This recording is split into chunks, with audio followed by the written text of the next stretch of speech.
Now on Denver 7 News. Bad weather causing holiday travel troubles in the high country. The road closures you need to know about before heading home. High gas prices are already hurting our wallets. How the impact on smaller trucking companies could make everything else more expensive too. And to look at how garbage trucks are saving fuel while making it easier for us to take out the trash. And today is Memorial Day, where we remember those who made the ultimate sacrifice. See how Coloradans are paying their respects. Thank you for joining us at 4. I'm Micah Smith. We start off with the Memorial Day travel rush here in Colorado. And travel in the high country is a little treacherous today, with Vail Pass even closing down this morning due to snow and high winds. Denver 7's Russell Haythorne is live in Idaho Springs. And Russell, how is traffic there looking this afternoon? Yeah, not too bad, Micah. We just drove down to Idaho Springs from Summit County, and eastbound travel on I-70 was fairly light.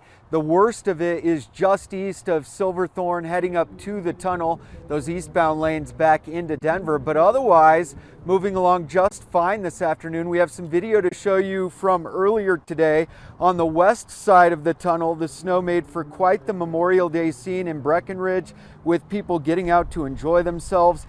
Downtown was snowy and cold.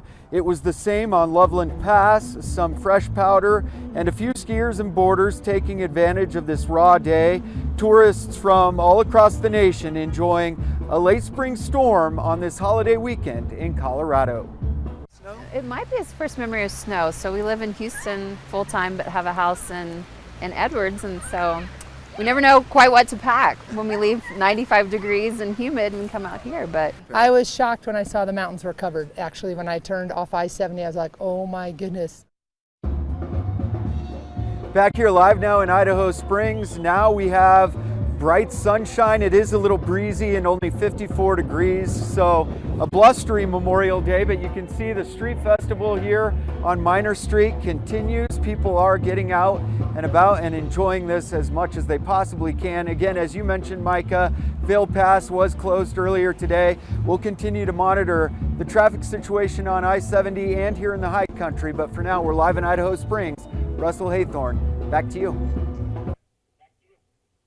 Colorado thing. Let's get over to Chief Meteorologist Mike Nelson now. Mike, this is definitely not the weather we were hoping for on this Memorial Day. No, it could have been about 15 degrees warmer, and that would have been pretty nice. We've had some sunshine, but then we've also had some scattered showers and some cool winds out there. Radar shows a little bit of snow shower activity in some of the higher mountains right on the Continental Divide. A few rain showers over northeast Colorado. And there's more wet weather farther to the west as a new storm system will begin to approach the state starting later tomorrow and continued into Wednesday, which might be a fairly decent moisture maker for much of Colorado. Nothing severe for today. There's some really heavy weather up in Minnesota, parts of Iowa, but no severe weather expected around here. Just as you get into the evening hours, those temperatures are going to stay on the cool side with readings right now just in the mid to upper 60s over most of north central Colorado. Have some 70s and 80s farther to the south, but our weather headlines are a little more cool and wet than warm and dry for a while. Windy and continued cool tonight and tomorrow. Rain develops tomorrow afternoon. Snow expected tomorrow night for the mountains. But warmer weather is coming our way for the end of the week. I'll have your full 7-day forecast in a few minutes. All right. Thank you, Mike. Millions of Americans are in the air or on the roads as the mad dash home begins. But major delays and cancellations are causing a ripple effect across the nation. 39 million Americans are expected to fly throughout the holiday weekend. That's back to pre-pandemic levels. And many airports still don't have enough staff. That, along with bad weather, are causing a travel nightmare for all of those flying. Delta Airlines has been hit the hardest, canceling more than 500 flights in the last 48 hours. Still, passengers seem to be in good spirits, just happy to get out after the pandemic. I'm here until I can see what's going on. I came here for my grandbaby's graduation, and I didn't expect to get stuck whatsoever. Just kind of have an adventure after being home for quite some time with the pandemic and all the restrictions. Americans are paying a lot more to travel this year, too. The cost of a flight ticket up 33% more compared to this time last year. And for gas, the national average reaching $4.62 per gallon. Now, if you're flying out of DIA tonight, be prepared for delays or even cancellations. So far today, about 30 flights have been canceled and about 150 flights have been delayed. The U.S. Department of Justice is reviewing the police response to the Uvalde school shooting that left 19 students and 2 teachers dead. Since the incident, conflicting reports have surfaced about how much time passed between when the shooter entered the school and when law enforcement shot and killed him. The Texas Department of Public Safety says as many as 19 officers were inside the halls during that time, which was close to an hour. Children called 911 from inside the school begging for police to come, while parents and other witnesses reportedly told law enforcement who were outside of the school to go in and do something. Tomorrow, those parents and others will start laying their loved ones to rest. Over the past few days, funeral staff and volunteers have been working nonstop to ensure the grieving families have everything they need. An anonymous donor is covering funeral expenses for all of the victims. A teenage girl is recovering after a shooting at a Denver rec center. This happened yesterday at the Central Park Rec Center on 25th Avenue. Police say it started as a fight in the parking lot and the victim was found a few blocks away. The teen is expected to be okay. Police have not arrested anyone. Aurora police are investigating after an incident at a carnival over the weekend. People at the spring carnival Saturday night say they heard gunshots, which sent the crowd running in panic. Aurora police say when officers arrived, they didn't find any victims or evidence of a shooting. Employees told us the carnival is offering refunds. It's in town through Saturday.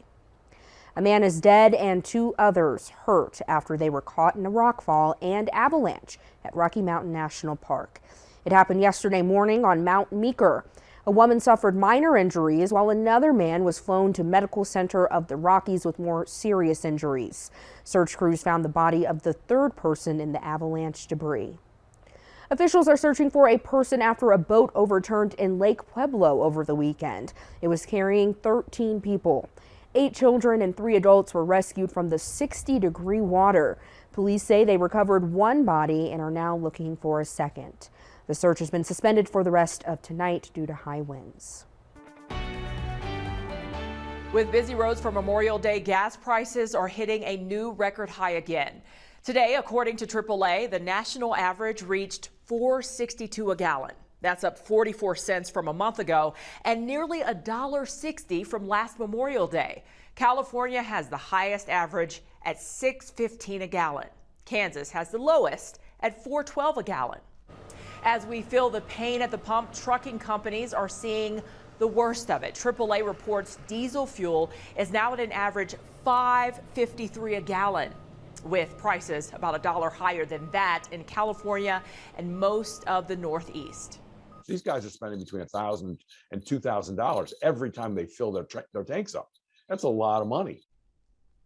Rand Taylor works with trucking companies to help save them money with a fuel additive. He says prices like this are hurting smaller companies the most. The Industrial Sustainability Group estimates they move about 70% of the product we buy. In some cases, it's leading to layoffs. Taylor says this has a big impact when staffing ranges between 10 and 15 drivers to begin with. As we know, the supply chain is already struggling to recover, and this could lead to higher prices for all of us. They're going to pass on these costs, directly to the consumer. So, you're going to see costs go up in everything. It's already happening, and it's unfortunately, I don't see any real end in sight for this, at least in the near future. He says each time the White House has released oil from the reserves, it has helped trucking companies, but only for a short period of time. Taylor sees the biggest solution to high gas prices as the oil and gas industry returning to where it was before the pandemic.